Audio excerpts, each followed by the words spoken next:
The silence lasted 4 minutes. Not the ordinary silence of deep space, the kind that hums faintly with static and the tick of cooling hull plates.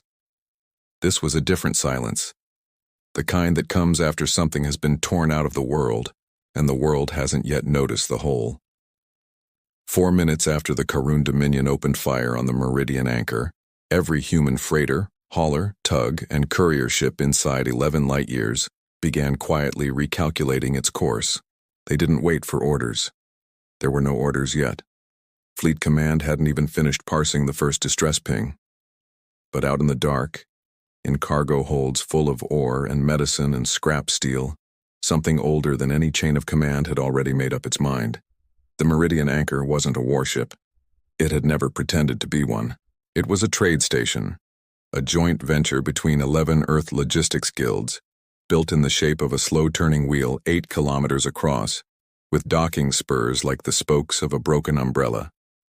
It sat in neutral space at the edge of the Threnody Belt, a waypoint where human, Kharrun, Ashen Conquered, and half a dozen smaller species swapped cargo, gossip, and the occasional marriage. 6,000 people called it home. Not soldiers, dock hands, translators, customs clerks, a school with 41 children in it, a noodle bar run by a man named Priya Okonkwo Lindqvist, who had spent 30 years perfecting a broth that worked for 4 different alien digestive systems at once. The anchor had its own small, stubborn culture, built up over decades the way coral builds a reef, layer by layer, out of things nobody planned. There was a betting pool on which alien delegation would show up latest to the quarterly trade summit. There was a running argument, now well into its 2nd decade, over whether Priya Okonkwo Lindqvist's noodle broth actually worked for Kharrun physiology, or whether the Kharrun trade attachés just ate it out of politeness. There was a school play every spring that every species on the station attended, regardless of whether they had children enrolled, because it was, by unanimous informal agreement, the best entertainment the Belt had to offer. Elena Voss had worked traffic control on the anchor for 9 years. She liked the job. She liked the low murmur of 100 docking requests a day, the small human comedy of freight manifests and late paperwork. She was drinking bad synth tea at her console, half listening to a Kharrun supply captain complain about tariff schedules, when the proximity grid lit up like a struck match. "That's not a supply convoy," she said, mostly to herself. 7 Kharrun dreadnoughts came through the jump corridor without transponder codes, without hail, without the courtesy species usually extended to a neutral station. Their hulls were the color of old bruises, ridged and layered like the shell of something that had spent 10,000 years evolving specifically to kill. "Station traffic, this is anchor control," Elena said, her voice steadier than her hands. "Unidentified fleet. You are entering a designated neutral trade zone. Please transmit registry and intent." The Kharrun ships did not answer. They opened fire. There was no warning shot, no ultimatum, no theater. The lead dreadnought's forward battery, a weapon designed to crack the crust of a planet, put a single beam through the anchor's outer ring exactly where the school was. Elena would spend the rest of her life, however long or short that turned out to be, replaying the next 90 seconds. The tremor that ran through the deck like a struck bell, the bulkhead screaming as atmosphere howled out into vacuum, the emergency lights flooding the control room in a red so total it felt less like a color and more like a verdict. "Lock every blast door," she shouted at the 2 junior techs still at their stations. "Now. Do it now." Somewhere behind her, on an open channel that hadn't been closed yet, she could hear Priya Okonkwo Lindqvist's voice, calm and furious in equal measure, herding customers toward a shelter that everyone in the room already understood would not hold. Elena did the only thing she still had the power to do. She stopped trying to save the station and started trying to make sure its death wasn't wasted. She opened every channel she had access to, station to station, station to Earth, the old commercial relay bands nobody used for anything but weather reports and shipping schedules anymore, and she began recording. Sensor telemetry, targeting data, the Kharrun weapon signatures, the precise damning fact that the first shot had been aimed at civilian quarters, not the docking clamps, not the reactor core, not anything that could remotely be called a legitimate military target. They're not trying to seize the station, she said into the open mic, forcing her voice into something that would carry. They're trying to erase it. The second volley took out traffic control's main array. Elena felt the floor drop away beneath her, not metaphorically. The artificial gravity had failed, and for one long, strange second, she was weightless, watching sparks drift upward like reversed rain. She grabbed the auxiliary transmitter with both hands, the one bolted to the wall for exactly this kind of catastrophic failure, and she kept talking. This is Elena Voss, Meridian Anchor Traffic Control. Unprovoked attack by Kharrun Dominion forces. Estimated 6,000 civilians aboard. No military presence. No warning given. I am transmitting full sensor logs on every open frequency. If you receive this, get it to Earth. Get it to anyone. The station's core began to sing. A long, rising whine that anyone who had ever worked near a fusion reactor learned to fear before they learned much else. Elena had 11 seconds left, and she used every one of them, making sure the last thing the Meridian Anchor ever did was tell the truth about how it died. The transmission cut off mid-word. 6,304 names would eventually be read aloud at a memorial on Earth. Elena Voss's was the 2,100th. The strategic table at United Earth Fleet headquarters had not glowed that particular shade of red in 31 years. Admiral Priya Nakamura-Reyes stood at its edge with her hands flat on the surface, watching a decoded burst of raw telemetry paint the Meridian Anchor's death across the holographic display in exacting, merciless detail. She had commanded a cruiser during the Ceres uprising. She had buried friends. She had never, in 4 decades of service, watched a station's final 90 seconds reconstructed second by second from a dying traffic controller's open mic. Confirm the timestamp, she said, not looking away from the display. Confirmed, Admiral, said Lieutenant Commander Tobias Ferreira Wu, his voice tight. 17 minutes ago. No warning transmitted by the Kharrun fleet. No demand, no ultimatum, no declaration. First target of the lead ship's main battery was... He stopped. Say it. The residential and education sector, Admiral. Sensor geometry doesn't support any other interpretation. They knew exactly what they were aiming at. Around the table, 12 of the highest-ranking officers on the planet said nothing at all. Somewhere down the hall, a junior aide was quietly being sick in a supply closet, and nobody blamed her. The Secretary General of Earth's Unified Assembly, a career diplomat named Marcus Oyalaran Whitfield, arrived 8 minutes later, still in the shirt he'd been sleeping in. He looked at the display for a long moment before he spoke. This is an act of war, he said. A clear, unambiguous act of war against an unarmed civilian target. We convene the assembly. We draft a formal... There is no time for the assembly, Nakamura-Reyes said quietly. Admiral, protocol requires... Protocol was written for a war that unfolds over months, Secretary General. This one has already been fought and lost once tonight. By the time the assembly finishes debating a resolution, the Kharrun will have fortified the belt and dared us to come take it back. That is exactly what they want. A slow, grinding, telegraphed response they can prepare for. Then what would you have us do instead? Oyalaran Whitfield's voice cracked, not with cowardice but with the specific horror of a man who had spent his whole career believing that words, applied correctly, could stop things like this from happening. Nakamura-Reyes didn't answer right away. Her eyes had drifted almost involuntarily to a secondary display, the one nobody in that room had thought to look at yet. Commander Ferreira Wu, she said slowly. Pull up the civilian shipping grid. He did. The tactical map of the Threnody Belt corridor bloomed outward, and what had been a sparse scattering of blue transponder icons, the handful of military vessels currently in sector, was dwarfed, utterly swallowed, by a second layer of data that nobody had asked to see. Millions of civilian freighters, haulers, mining tenders, medical ships, tour liners, courier drones, garbage scows, and long-haul tugs threaded across 1,000 light-years of trade lanes like a nervous system lighting up all at once, and it was moving. And it, Admiral, Ferreira Wu said, his voice suddenly strange. The grid is... Sir, it's not deviating randomly. It's converging. On what coordinates? He didn't need to check. He already knew. the way you know a wound is bad before you look down at it. The Threnody Belt, Admiral. All of it. Every ship within jump range of Elena Voss's broadcast is plotting a course to the anchor. Nakamura Reyes closed her eyes for exactly 1 second. When she opened them again, something in her expression had shifted. Grief compressed and refined into something sharper and colder. Nobody gave that order, Oylar and Whitfield said, bewildered. Nobody could give that order. There's no unified command structure for the civilian fleet. There's no Admiral, Ferreira Wu added, still staring at the grid as if it might resolve into something more sensible if he looked hard enough. It's not just haulers and freighters.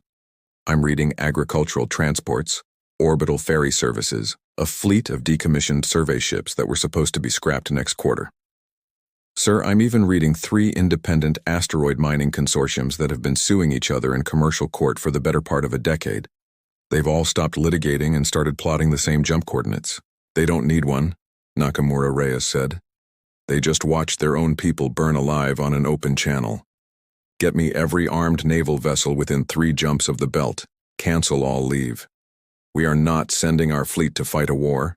We are sending it to catch up with one that has already started without us. 11 light-years coreward, aboard the bulk hauler Doreen's Fortune, Captain Marisol Echebe Lindqvist was 3 hours into a supply run when the emergency broadcast override cut through her cargo manifests like a dropped anchor chain. She listened to all 4 minutes and 31 seconds of it without moving. Her first mate, a broad, quiet man named Dimitri Osi Barrett, who had flown with her for 11 years and had a sister who taught primary school on a station very much like the anchor, listened beside her, and by the end of it neither of them had spoken a word. Dimitri, she said finally, what's our cargo? 40,000 tons of raw ferrocrete and a full load of seismic charges bound for the Kestrel Yard's asteroid works. He swallowed. Captain, we're a hauler. We don't have weapons ports. We don't have shielding rated for combat. We have mass, Marisol said. We have a full hold of charges rated to fracture a moon. And we have a jump drive that doesn't care whether the people on the other end want us there or not. Dimitri looked at her for a long moment. Then he sat down at the nav console and began plotting the course without being asked twice. Override the safety governors on the drive, Marisol said, already moving toward the engine room. We'll be pushing past rated tolerance. If the Corps doesn't like it, that's a conversation for after. If we push the governors, Captain, best case we arrive with a fractured hull. Worst case we don't arrive at all. Then we'll be exactly as broken as everyone back at that station already is, and at least we'll have gotten there. It wasn't bravado. Marisol Echebe Lindqvist would have been the first to say she wasn't a brave woman by nature. She was, by her own account, a careful, boring, deeply risk-averse hauler captain who had once spent 4 hours arguing with a dockmaster over an insurance discrepancy of 11 credits. But there is a kind of decision that stops being a choice the moment you actually hear what happened. And this was one of those. She thought about the noodle bar on the anchor, where she'd eaten more times than she could count, where the owner remembered her order and her mother's name. She thought about how many of the 6,000 names in that transmission had probably eaten there too. Drive spooling, Dimitri called back. Captain, we're not the only ones. What do you mean? I mean, look at the secondary sensor feed. Half the shipping lane just went dark on standard approach vectors. Everybody's doing the same math we are. Marisol allowed herself for exactly 3 seconds something that wasn't quite a smile. Good, she said. Let's not be late. 300 light-years away, on the mining tender Steadfast Reach, drilling into the crust of a nameless asteroid designated 4471 Kestrel for the 3rd week running, Chief Engineer Halvard Okonkwo Reyes watched the broadcast with a growing, terrible stillness. He had spent 30 years operating deep-core plasma cutters, tools designed to slice a kilometer of solid rock into manageable chunks, tools that could, with a certain amount of creative reprogramming, do considerably worse to considerably softer targets. Chief, said his second, a young woman named Ayana Petrosian Duval, who had only been on the crew 8 months, the whole rig's got the broadcast on repeat. Nobody's working. Good, Halvard said, because we're not mining today. He walked the length of the rig's main gantry, past the enormous articulated cutting arms that had spent 3 weeks patiently disassembling an asteroid the size of a city block, and put his hand on the housing of the primary laser array, the way another man might put his hand on the shoulder of an old friend. "Detach the tethers," he said into the crew channel. "Full crew muster on the gantry deck in 10 minutes. We're taking the rig into the belt. Chief, this rig isn't rated for combat maneuvers. It's not even rated for atmospheric. It's rated to cut through a kilometer of solid nickel iron," Halvard said. "I don't much care what it's rated for anymore. I care what it's capable of. There's a difference, and today we're going to find out how big that difference is." By the time the crew assembled, word had already reached them through a dozen unofficial channels that they weren't alone. Every mining rig, every ore tender, every deep space extraction platform within 100 light-years of the belt was doing the exact same calculation, arriving at the exact same answer and beginning the exact same slow, ungainly, unstoppable acceleration toward a fight none of them had trained for, and all of them intended to win anyway. "Chief," said a younger miner named Boluwataif Rasmussen Achebe, checking the readiness of his heat-dispersing EVA gear with hands that weren't quite steady. "I want to say something before we jump, if that's all right." "Go ahead, son. I've got a nephew on a station not unlike that one. 2 systems over. I keep thinking about how it could have been him." He tightened the last seal on his glove.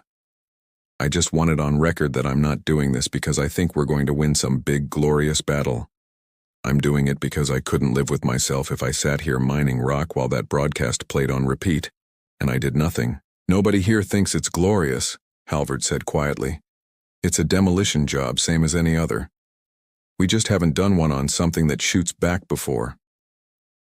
He looked around at the 30 faces watching him.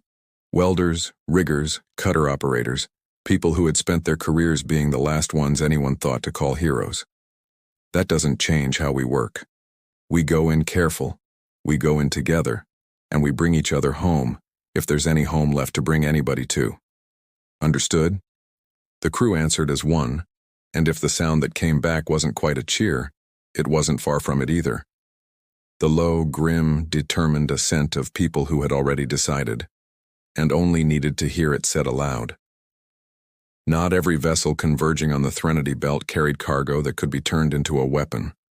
Some carried nothing but people, and a captain willing to spend everything they had to make sure those people arrived somewhere that mattered. Aboard the long-haul passenger liner Solace of Kestrel Reach, a vessel built for leisure, its hull painted in soft cream and gold, its decks lined with observation lounges meant for watching nebulae drift by over expensive drinks, Captain Idris Calloway Anand made an announcement that his passengers would talk about for the rest of their lives, however long that turned out to be. "This is your captain speaking," he said, his voice carrying the particular calm of a man who has decided something irreversible and made his peace with it before opening his mouth. In the last hour, the Meridian Anchor trade station was destroyed without warning by Kharrun Dominion forces. 6,000 civilians, including 41 children, are confirmed dead. I do not have the authority to order this ship into a war zone, and I want every passenger aboard to understand exactly what I am about to do before I do it. We are not a warship. We have no weapons.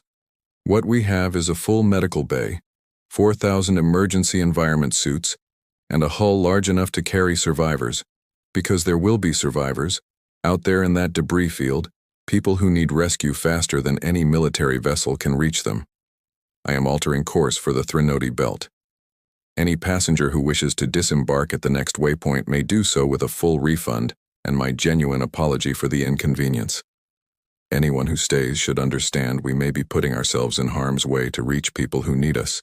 There was a pause of perhaps 4 seconds on the open comm channel before the first voice, an elderly woman traveling alone to visit her grandchildren, spoke up. "Captain, I've buried a husband and outlived 2 wars. I am not getting off this boat." By the time the Solace of Kestrel Reach reached jump range, not a single passenger had asked to disembark. Idris Calloway Anand would later say it was the only decision of his career he never once had to think twice about. Not every ship converging on the belt had a name anyone would have recognized, or a captain who expected to be remembered. The Patient Det was a reclamation scow, one of the unglamorous fleet of vessels that spent their working lives hauling scrap, slag, and industrial waste between refineries, the kind of ship nobody wrote songs about, and nobody photographed for recruitment posters. Its captain, a heavy-set, soft-spoken man named Emmanuel Osei Whitfield, had been hauling garbage for 26 years, ever since a knee injury ended a modest career as a cargo loader champion in the Outer Belt strongman circuits. A sport that existed, as far as anyone could tell, purely because bored dock workers needed something to bet on. When the broadcast reached the patient deck, Emmanuel was elbow-deep in a jammed compactor, cursing at it in 3 languages. His crew, 4 people, all of whom had worked with him for over a decade, all of whom had, at one point or another, been the kind of person nobody else would hire, gathered in the mess hall and watched the recording in total silence. "We're not built for this," said his engineer, a wiry woman named Susanna Achterberg Nwosu, who had rebuilt the ship's ancient fusion drive from salvaged parts twice in the last 5 years. "This tub barely holds atmosphere on a good day." "I know," Emmanuel said. "We've got nothing in the hold but compacted slag and a busted compactor. I know that too. So what exactly are we bringing to a fight, Emmanuel?" He was quiet for a long moment, looking at the crumpled printout of the ship's manifest. 40,000 tons of scrap metal. Most of it dense industrial byproduct with nowhere else to go, the kind of cargo nobody wanted and everybody needed hauled away. "Mass," he said finally. "That's all any of us are bringing, Susanna. Mass and the fact that we showed up. I don't need this ship to win the fight. I just need it to be one more thing standing between them and anybody else's kid." Nobody argued after that. Susanna went to override the drive governor without being asked. Within the hour, the patient debt, slow, ugly, held together in places by more optimism than engineering, was one more blue-turned-red dot on the tactical grid, one more unglamorous, unphotogenic vessel adding its weight to a swarm that didn't care what a ship looked like, only whether it showed up. Emmanuel would later be quoted in the one interview he ever agreed to give as saying he didn't consider himself brave. "Brave is a word for people who had a choice that felt like a choice," he said. "I didn't feel like I was choosing anything. I felt like I was just finally being useful." We're going to pause here, right in the middle of the swarm forming, because this is exactly the moment in the story where I always forget to say it, and then feel bad about it later. If you're enjoying this one, if Elena's broadcast hit you somewhere, if you're already rooting for Marisol and Halvard and Idris before they've even reached the belt, do me a favor and hit that like button. It genuinely helps more people find these stories, and it costs you nothing but a click. If you're new here, consider subscribing. There's a whole shelf of these waiting for you. Humans doing improbable, stubborn, occasionally suicidal things in the face of galactic indifference, and I have absolutely no intention of running out of them anytime soon. And if you've got a theory about how this ends or you just want to yell into the comments about Elena Voss, go ahead. I read everyone. Okay, back to the belt. It's about to get very crowded out there. High Marshal Threx of the Kharrun Dominion stood on the command deck of the Ashen Verdict, watching the debris of the Meridian anchor drift past his viewport, with the satisfaction of a man who has just finished a task he considers beneath him but necessary. "The primate station is silenced," he said to his tactical officer, a narrow, anxious Kharrun named Vrail. "Their central command will spend weeks debating whether to respond at all, and when they finally do, it will be with their pathetic, outdated kinetic fleet, arriving far too late to matter. We hold this position. We claim the belt as Dominion territory. Let the humans learn what it costs to occupy space that does not belong to them." "Marshal," Vrail said, hesitating in a way that made Threx's mandibles click with irritation, "the deep sensor array is registering anomalies, gravimetric distortions, many of them.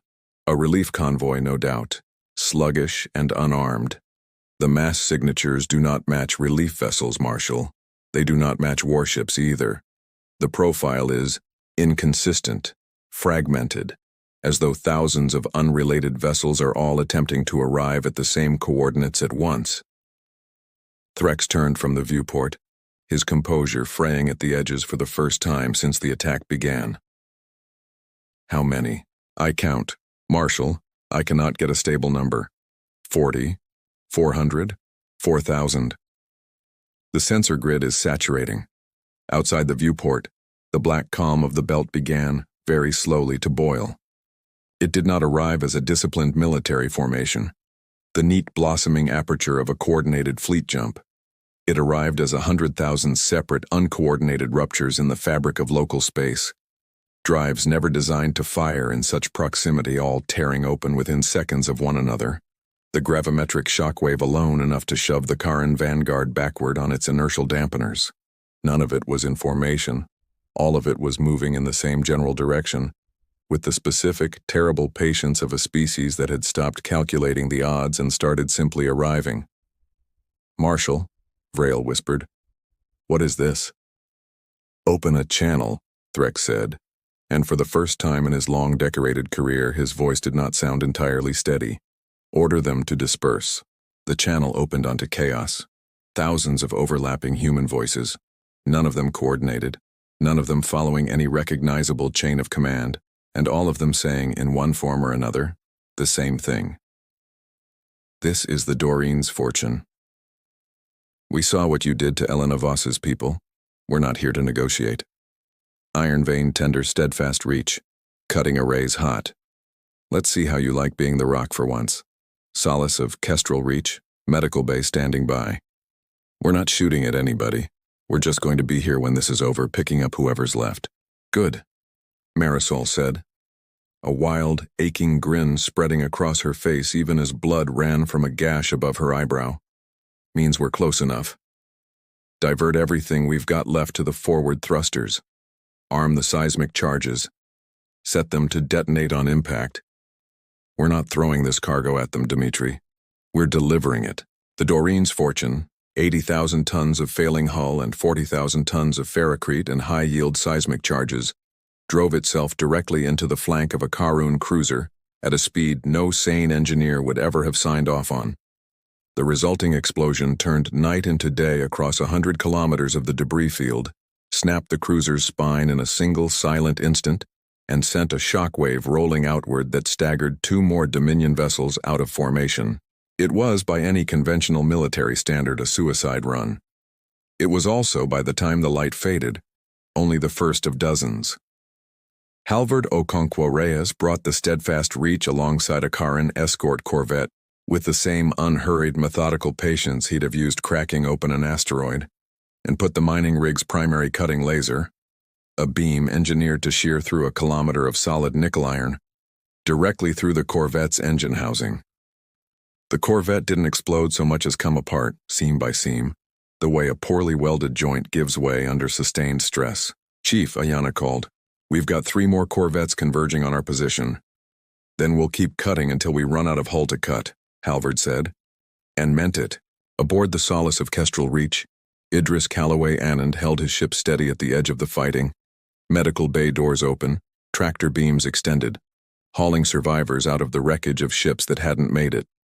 Human and, in 3 cases that would later become minor diplomatic footnotes, Kharrun crew members who'd been thrown clear of their own destroyed vessels and had nowhere else to go. He didn't ask questions. He just pulled them in and let his medical staff work. Above it all, threading through the chaos in a formation that was really no formation at all, the reprogrammed courier drone swarms did their slow, patient work. Hundreds of thousands of automated shipping containers, their collision avoidance routines quietly inverted by a team of logistics engineers working out of a server farm, 11 light-years away, no longer avoiding mass but seeking it out. They didn't carry weapons. They didn't need to.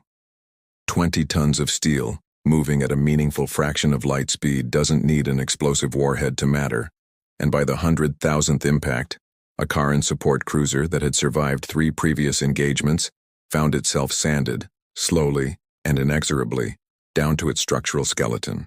Emmanuel O.C. Whitfield brought the patient debt in low and slow, exactly the way he'd have approached a refinery dock, and let the ship's ancient, jury-rigged reactor run hotter than Susanna Achterberg Nwosu had ever pushed it.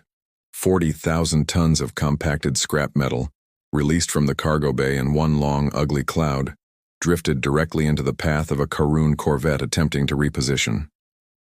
It wasn't elegant. It wasn't a weapon anyone would have designed on purpose, but a corvette moving at speed through a debris field made of jagged, half-melted industrial slag doesn't need an elegant weapon to lose its engines, and lose them it did, tumbling out of the fight in a slow, graceless spiral that took it out of the battle as surely as any torpedo could have. "Susanna," Emmanuel said over the ship's internal comm, watching the corvette drift away, dead in the water. "Log that as a win for garbage." "Logged, Captain," she said, and if her voice shook a little, nobody on the crew ever mentioned it afterward. Around them, the fighting had become something less like a battle and more like a weather system. Chaotic, total, indifferent to the individual decisions of anyone caught inside it. A courier ship, no larger than an atmospheric shuttle, attached itself to the hull of a Kharrun corvette and overloaded its own small reactor, taking out a section of the corvette's shielding along with itself. A luxury yacht that had been converting its swimming pool's water reserves into makeshift reaction mass for the better part of an hour, finally ran the tank dry, drifted to a halt directly in a dreadnought's firing arc, and was vaporized instantly, buying, in that single sacrificial second, exactly enough time for 2 mining tenders to close the gap it had been blocking. The open comm channel, by this point, had become an unbroken, overlapping wall of human voices. Nobody coordinating, nobody waiting their turn. 1,000 separate people narrating the worst and most important hour of their lives into the same shared static. "This is the solace. We've got survivors coming in from the Meridian debris field. God, there are children out here. There are actual children.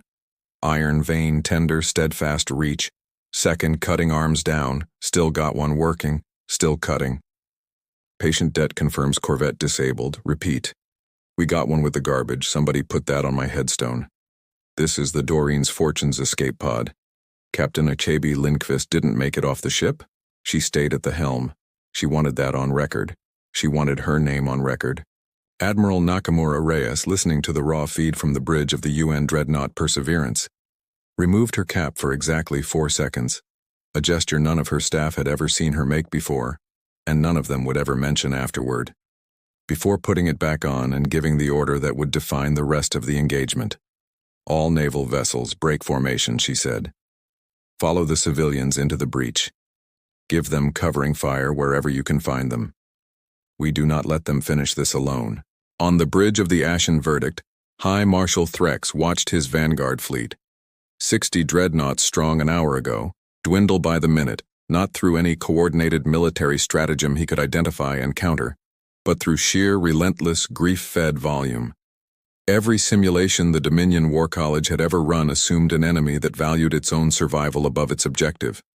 Nothing in Threx's training had prepared him for a species willing to spend everything all at once without reservation, because the alternative, doing nothing, had simply stopped being available to them the moment Elena Voss's voice went out on an open channel.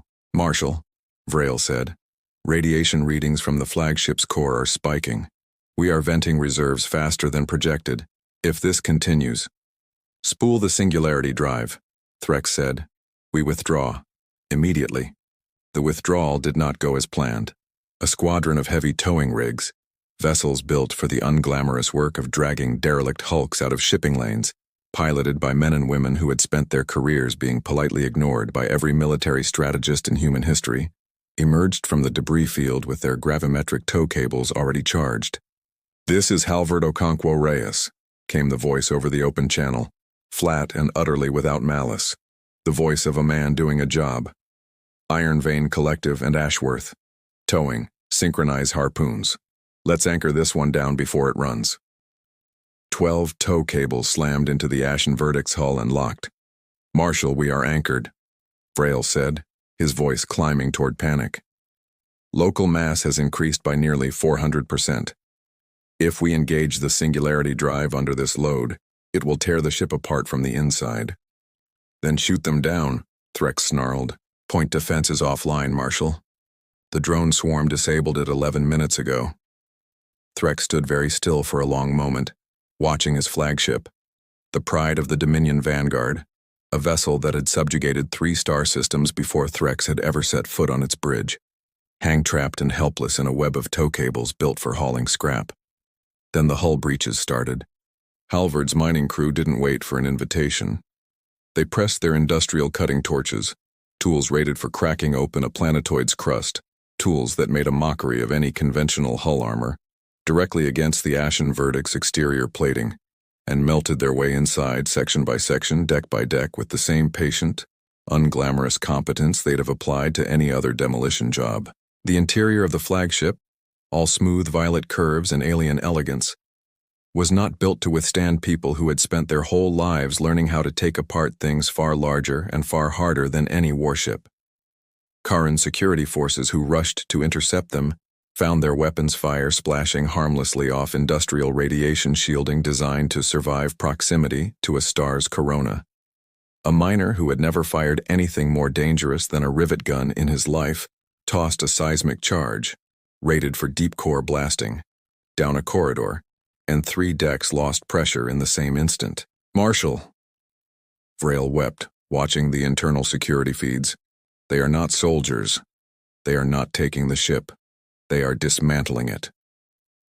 Threx sank into his command chair, and for the first time in his life, the certainty that had carried him through decades of conquest simply left him. "Broadcast the surrender," he said quietly. "All human frequencies. Unconditional. We submit." Vrail transmitted it, hands shaking. There was a long silence on the open channel, 3, 4, 5 seconds, before a new voice cut through, calm and cold in a way that was somehow worse than any of the rage that had come before it.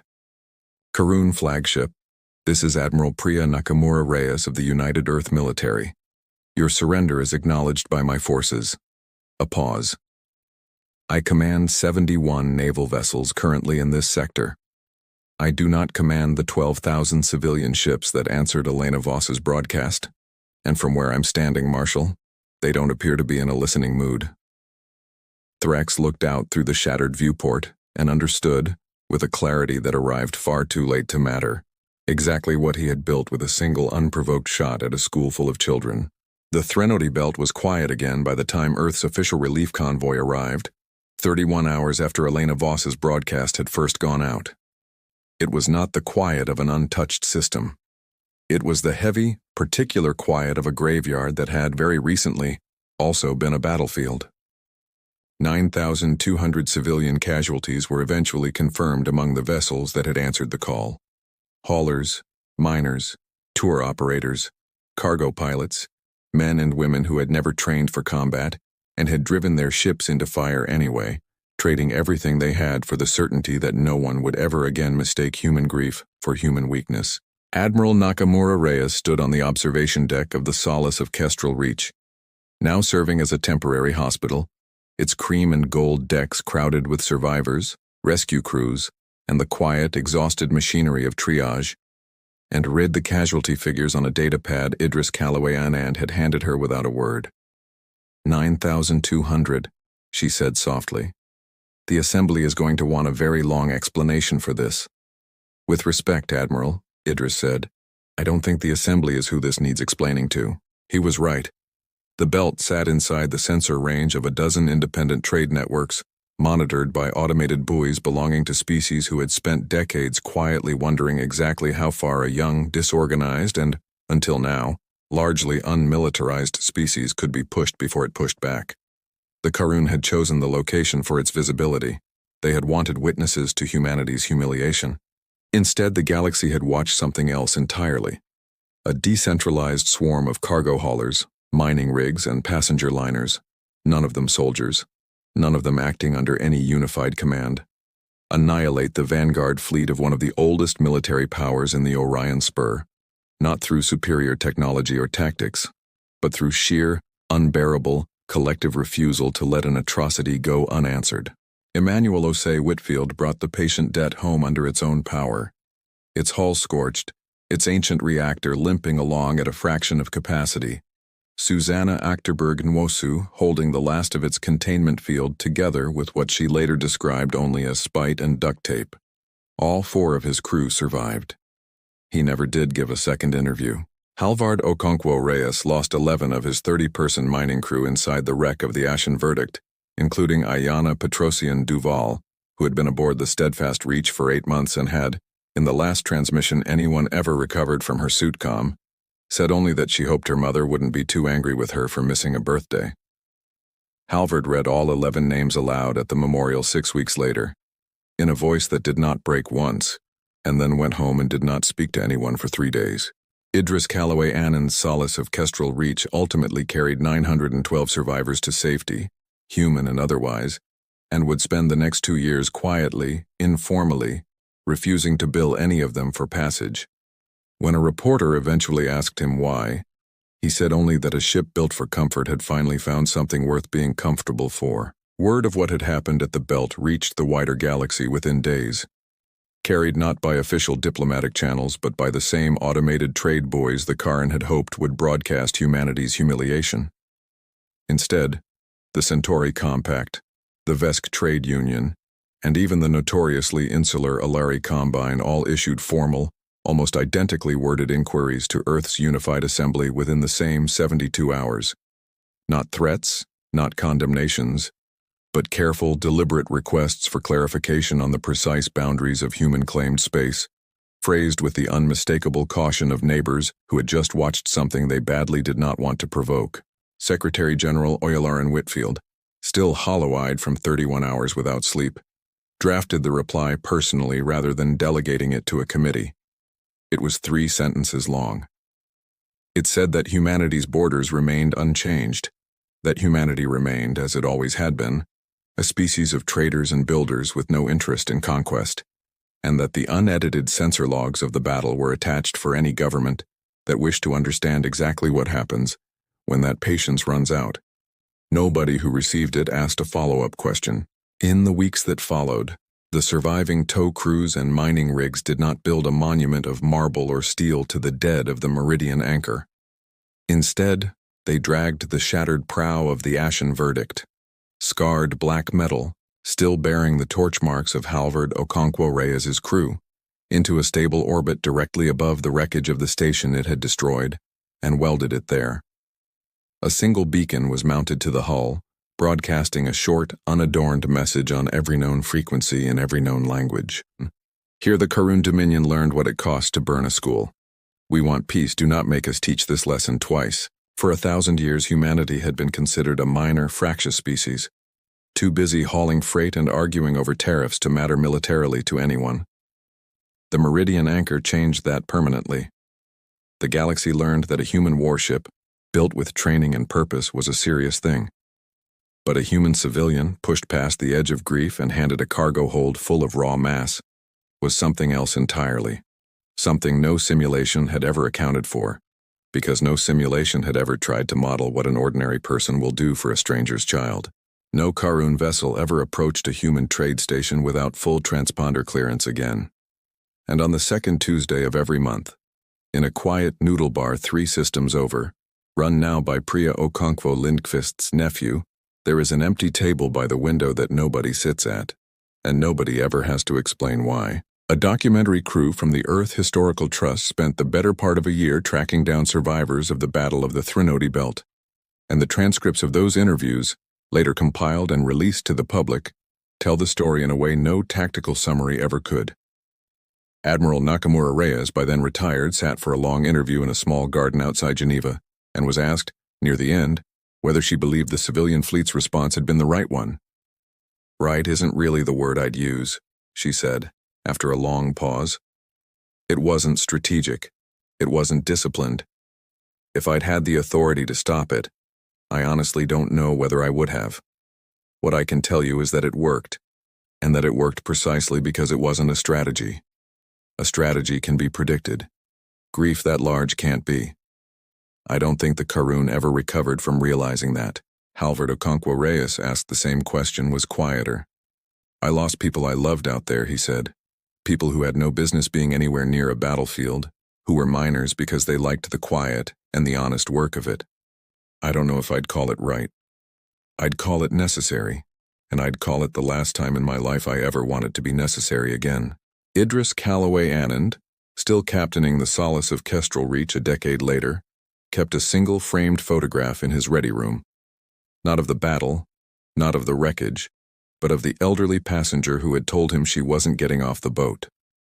She had, it turned out, been among the survivors his ship pulled from the debris field on the return leg, an irony he never fully explained to interviewers, except to say that some people simply refuse to be anywhere but exactly where they're needed. Emmanuel Ose Whitfield declined every interview request but one, and in it, when asked what he wanted people to remember about the patient debt and its crew of 4, he gave an answer that would eventually be carved, in smaller letters beneath the larger inscription, onto the memorial beacon that still orbits the wreckage of the Meridian anchor to this day. "We weren't soldiers," he said. "We weren't heroes, not the way people mean it in the stories. We were just the people who happened to be close enough, with a ship that could still fly, on the day it mattered." I think that's most of what heroism actually is, if you strip the word down far enough. Just showing up. Everything else is details. The Meridian anchor was never rebuilt on the same site. Its debris field remains, by treaty with the Kharrun Dominion's successor government, permanently protected and permanently marked. A quiet, drifting graveyard visible to any ship passing through the belt, a reminder that needs no translation into any of the dozen languages spoken along that trade route. 6,304 names are read aloud there, in full, once a year on the anniversary of the attack. It takes, by tradition, exactly as long as it takes, and no one who attends has ever once suggested shortening the ceremony. Elena Voss's name is read 2,100th, exactly as it fell in the original casualty registry. And every year, at that precise moment, the reading pauses for 11 seconds. One for each second she kept transmitting after the gravity failed, before continuing on to the next name. Nobody had to legislate that pause into existence. It simply happened the first year, spontaneously, and every year since, and by now it would feel stranger to skip it than to keep it. Some of the older captains who were there that day still fly the same routes through the belt, decades later, hauling the same unglamorous cargo they always did. Ore, medicine, scrap, the quiet, unremarkable freight that keeps a civilization running when nobody's watching. They don't talk about it much, most of them. But every one of them, without exception, still slows their ship to a crawl when they pass the memorial beacon, just for a moment, the way you'd slow down passing a place where you once knew someone who mattered. Thank you for sitting through the whole run with us. If Elena's broadcast or Marisol's cargo hold or the quiet stubbornness of the Solace of Kestrel Reach did anything for you, the like button's right there, and it really does help. Subscribe if you want more of these. Drop a comment with your favorite moment. I read all of them, and I'm always looking for the next story worth telling.